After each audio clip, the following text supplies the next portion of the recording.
Hello students, welcome to the English class. Let's study how to attempt the reading comprehension. What is a reading skill? It is one of the 4 skills of learning a language, and from the reading skill we will attempt the reading comprehension today. As you all know, we have 2 passages in our exam. One passage is for 10 marks and the other passage number 2 is for 6 marks. So we'll start with the reading comprehension, what it is and how we have to attempt it. This will also be a lesson in listening skill because you will all be listening along with reading on the screens. So the 4 skills of learning a language are listening, speaking, reading and writing. 2 skills are input skills and 2 are output skills. If you listen well, you will be able to speak well. If you read, then it will give you inputs for your writing. But these all skills are not independent of each other. They overlap each other. If you know the vocabulary, only then you will be able to understand and comprehend a language. So let's go further. What are the reasons for poor reading comprehension? They are inability to understand a word or a sentence, lack of exposure to listening in English, lack of interest in the language, lack of good vocabulary. Now what is vocabulary? It is learning of new words and which can be used in a different context. It gives you content. Then lack of concentration. Lack of concentration is when you don't concentrate on what you are doing. It could either be listening, speaking or reading. But when you are reading, you have to read for both. Reading can be for 2 purposes. One is reading for pleasure and one is reading for a purpose. And here we have a purpose to answer the questions. So you read carefully and concentrate. So what are the general strategies for reading? All reading tasks require the following skills in attempting reading passages. One is previewing. Previewing ki hunda hai when you read the passage quickly and just to find out what it is about. Then interpreting instructions and questions. Then you have to interpret what the instructions are for the reading section, for the questions and what is written in the passage itself. Skimming for general idea of some text is gist. That means when you read what the paragraph is about and then read the questions, go back and start finding the answers. That is skimming.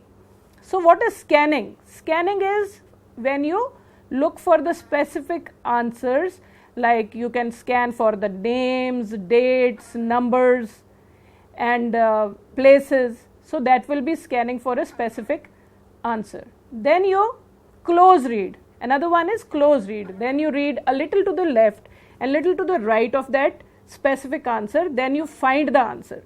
Then is you have to check your answers whether they are right or not.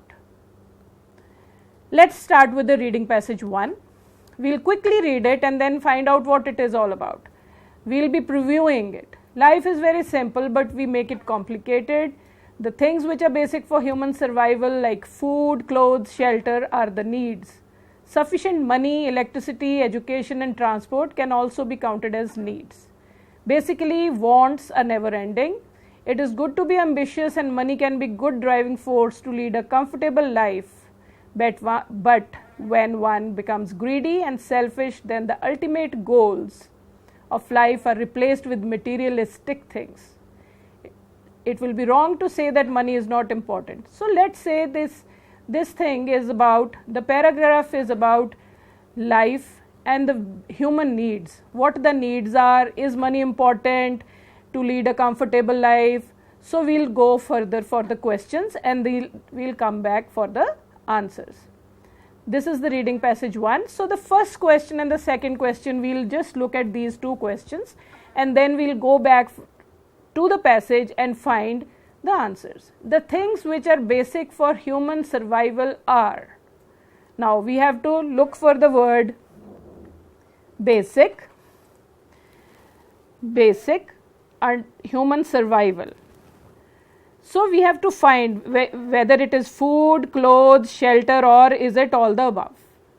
So we'll go and have a look at the passage to find the answer. Then the second question, we'll have two questions at a time. Sufficient dash can also be counted as needs. So what else is counted as needs? So we'll have a look at that. It could be mobile, television, car, no. Now here we can say that we can delete an option and then look at the others. So mobile, television, car, if we say this cannot be a basic need, so we can put a cross here and we can just go for the next. Food, clothes and shelter, of course we read it. So money, electricity and education, like electricity and education or all the above, which one could it be? So we'll have a look at the passage again and find it out. So life is very simple, but we make it complicated. The things which are basic for human survival like food, clothes and shelter are the needs. So this is done. So which could be food, clothes, shelter. So these are not independent. So we have to say all the above. The answer will be all the above. Now we'll have a look at the second question. Sufficient dash can also be counted as needs. So we'll go further. Sufficient money, electricity and education and transport. So here again we have this is given, can be counted as needs. So we'll find it in the answer. Okay. Sufficient money, electricity and education. Is it? Sufficient money, electricity, education. So the answer is money, electricity and education. The answer is C. Now we go back here. Question 1 and 2, choose the correct option. When we have to write choose the correct option, if we have to give the letter C as an option, then we have to write just C. But if it is choose the correct option, so we say C, money, electricity, education. So this is the question number 2. So we go ahead for the question number 3 and 4. Businessmen get happiness by doing social work and charity, earning money, working day and night, wandering in the woods. So we can here also we can say this wandering in the woods, nobody likes to wander in the woods. Maybe a businessman, 1 or 2 can get happiness, but not all. So let's say working day and night, nobody wants to work day and night. So it's between option 2, option B and option A. So we'll find out which one it is. And we'll have to look at doing social work and charity and earning money. What can be a good driving force to lead a comfortable life? So which can be to lead a comfortable life? Hard work, no. Shelter, no. Education, maybe. But what we have to do is we have to find from the passage. So the answer has to be from the passage only. You cannot write the answer on your own. You have to write it from the passage. So we'll have to have a look at the passage now. Okay. There are several businessmen in India who earn millions and can afford pleasures, but they get happiness by doing social work and charity. And that is the source of their happiness. So let's see. Doing social work and charity. So this one also is not right. So the answer is A, doing social work and charity. So we go further and Okay. So here it is, basically wants are never ending. Now you have to learn what is wants. Wants are also another word for needs. The wants are never ending. It is to be ambitious and money. It is good to be ambitious and money can be a good driving force to lead a comfortable life. So we can say it is a good driving force. So the answer is, what can be a good driving force to lead a comfortable life? It is money. So the question 5 and 6. The goal of life is replaced with dash when one becomes greedy and selfish. Now we can judge from here greedy and selfish. So we can't say happiness. When one is greedy and selfish, the goal of life is not replaced with happiness. Money, pleasure, materialistic things. So there are 4 options. So we have to have a look at what are the main words. The goal of life replaced with. So we'll have a look at the passage. Okay. When one becomes greedy and selfish, then the ultimate goals of life are replaced with materialistic things. What are materialistic things? Materialistic things are those things which money can buy. It will be wrong to say that money is not important. So money is important, but not all that important. There are other things which are more important than money. Money is there. If money is there, you can buy materialistic things. So dash are never mixed by a wise man. What does not a wise man mix? So we'll have to read this. Is it wants and money, pleasure and needs, happiness with pleasure, pleasure and struggle? So what is not mixed by a wise man? A wise man will not mix happiness with pleasure, whereas a common man thinks pleasure as definitive happiness. So wise man will not mix happiness with pleasure. Let's see. So why happiness with pleasure are never mixed by a wise man. So let's go to question number 7. What can we buy with money? We can buy pleasure with money. So where was that? Money can buy pleasures but not happiness, and these two things should be kept separate. So this answers the next question also. These two things should be kept separate. Which two things? Money and happiness. So we'll have a look. Happiness and pleasure should be kept different, should be kept separate. Happiness. Okay. So which is the next question? Here it is written now, we pleasure, several happiness by doing social work and charity. They are not to be mixed. Like this is, these two things should be kept separate and not mixed. Okay. So next is happiness and pleasure should be kept different, should be kept separate. Basically wants are never ending. Is it true or false? It is true. Why? Basically wants are never ending. Here the question is that the answer is there itself as it is in the passage, but there will be times when you have to infer from the passage what your answer is to be. You have to make a solid answer, find out the answer from the passage, read between the lines. So what it is true, basic wants are never ending. Then we find the words from the passage which mean the following: money oriented means materialistic, necessary means essential. So we'll start with the next passage. The passage is, read the passage given below and answer the questions that follow. Now in this passage there will be 6 questions.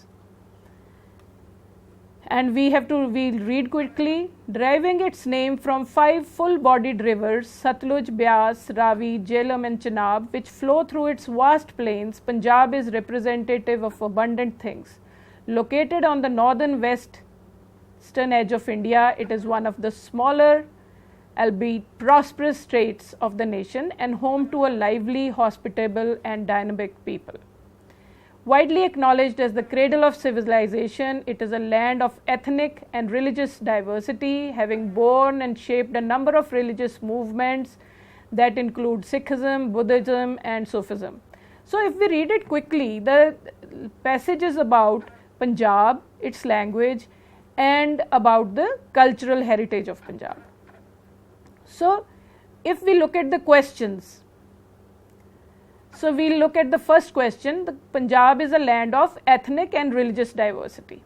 Where is it written? It is in this line. Ethnic and religious diversity is a land of. So the next question is,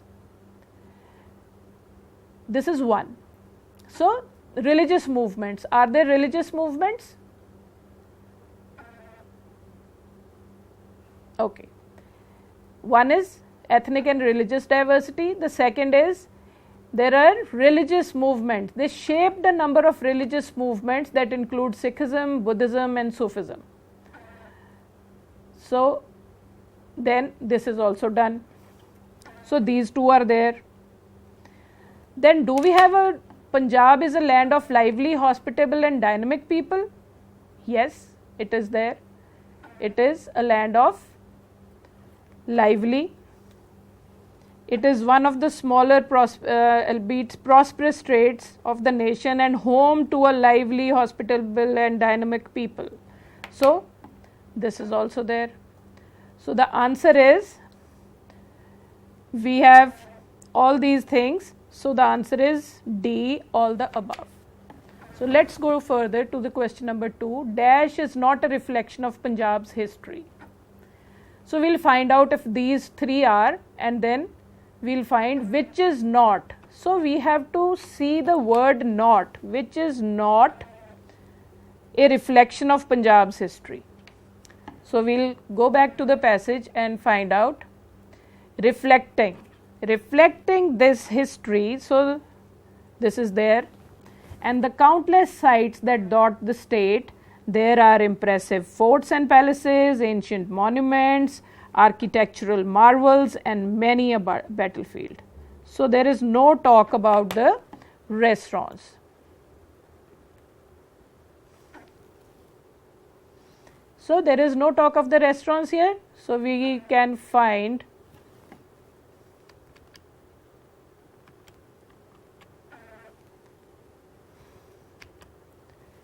a number of here. Now this one, architectural marvels was there, many a battlefield was there, then forts and palaces was there, but there was no mention of this. So the answer is D, because here it is not. So next is, which various religious movements have origin in Punjab? So the number of religious movements that include Sikhism, Buddhism, Sufism have origin in Punjab. How does the passage describe the people of Punjab? The answer is already there in the second question, that they are lively and. So this was for the third question, and this is the passage describes the people of Punjab as Punjab are lively, hospitable and dynamic. A lively, hospitable and dynamic people, home to a lively. So people are lively, hospitable and dynamic. Now you cannot copy paste this line, right? You have to write your own and the answer has to be proper. The passage describes that the people of Punjab are lively. So you can take it from here. You can take the answer. The passage describe now you can't write describe, so it becomes describes. The passage describes that the people of Punjab are lively. People, because it is people. People of Punjab are lively, hospitable and dynamic. So we go further. Fill in the blank with the suitable word from the passage. Human beings use wood from cradle to grave. Why we have to use the word which is already there in the passage? The sentence here can be different from the passage, but the word we have to use has to come out from the passage itself. So the word is cradle. Widely acknowledged as the cradle of civilization. Cradle ki hunda hai? What is it? Punguda, palna. So the line is already there from our poem. Human beings use wood from cradle to grave. So match the following words in the column A with their meaning from column B. So we have to write the meaning. At times there is the word written here is with the synonym of the word. So what is synonym? So you have to know what is the meaning of synonym, antonyms, what are homonyms. Only then you will be able to attempt these questions. What is bestowed? Bestowed, acknowledged. So out of these three you have to select one for each one. So let's go ahead and see. What is bestowed? So this is the word. Next is bestowed means granted. Acknowledged means recognized. Acknowledged, widely acknowledged, widely known as the cradle, widely recognized. So this is the word recognized and acknowledged, bestowed and granted. And one thing you do wrong is like you do it, you write like this, then you write this. Here it is still okay. When you attempt in the exam, this is still okay because they don't cross the lines. Otherwise what you do is sometimes you do like that, sometimes you do like that. So there is a hodgepodge and the answer is not correct. What you have to do is when you write the answers, you have to write the correct word and the correct answer. So this, let's go back to the passage again. Okay. Widely acknowledged as the cradle of civilization, it is a land of ethnic and religious diversity, having borne and shaped a number of religious movements that include Sikhism, Buddhism and Sufism. The Punjabi language too finds its origin in the Indo-European linguistic family that includes Persian and Latin. Naturally replete with fertile soils and rich water sources, it is primarily an agricultural state and has continually and infinitely contributed towards the food security of the Indian Republic. So there could be other questions also. Where does the Punjabi language find its origin? In the Indo-European linguistic family. So you have to find it from here. So what are the naturally replete? Replete, what is replete? If you don't know the meanings, if you don't have the vocabulary, replete means full of fertile soils and rich water sources.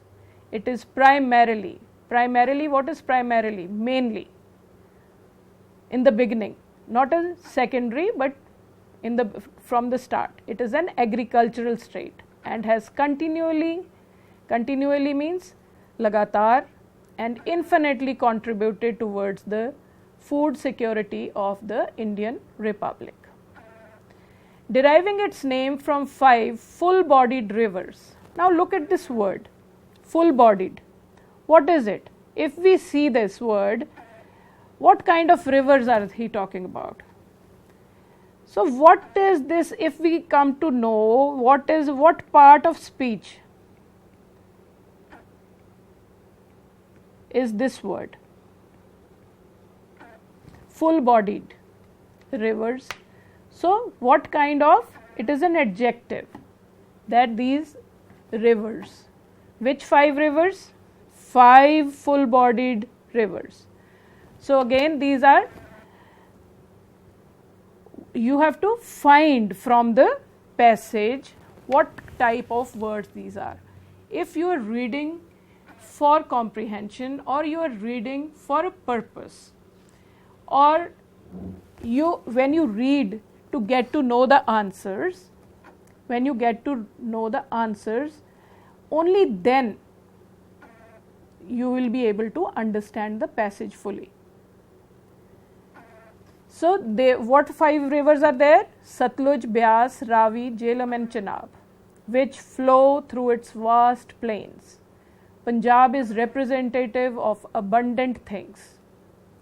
Located on the northwestern edge of India, it is one of the smaller, albeit but prosperous states of the nation, and home to a lively, hospitable and dynamic people. Now what do you mean by hospitable? Hospitable ki hai? This has nothing to do with hospital. It is hospitable, means guest da dhyan rakhan wala. मेज़बान, बहुत अच्छी मेज़बानी करते हैं. So you have to look at the word and then use it in a sentence. And dynamic, people, dynamic is lively, dynamic, what they are smart and effective. So now here again we have to look at this second question.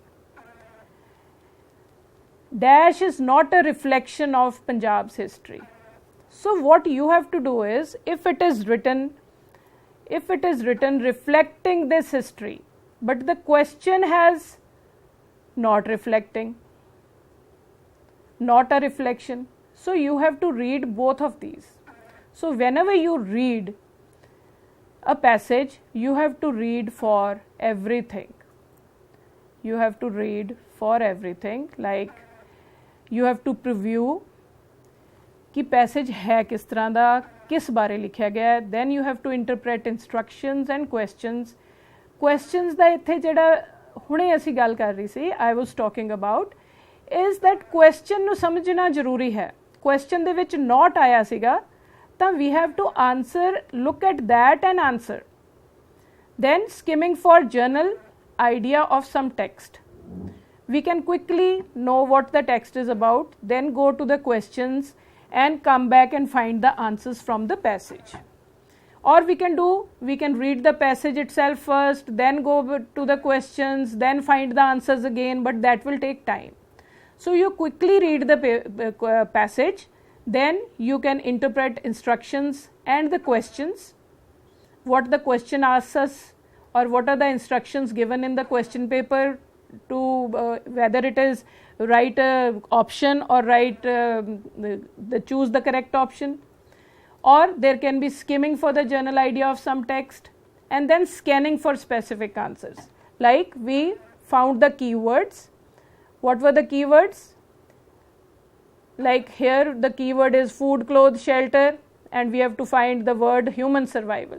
So we can have a look, food, clothes, shelter, this is the keyword. There is the word human survival.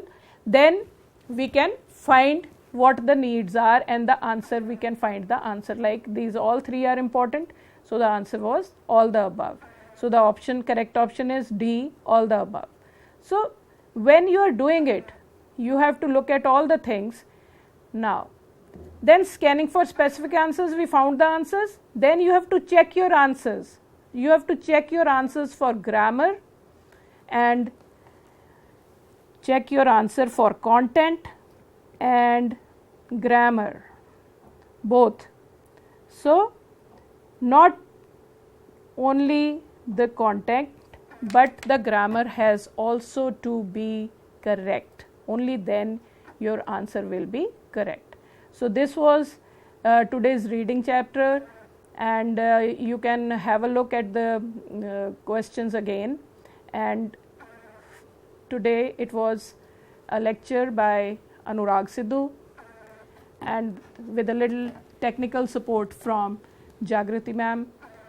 So thank you very much, and keep reading, keep listening, and read for pleasure as well as for purpose. Get good marks. Thank you so much.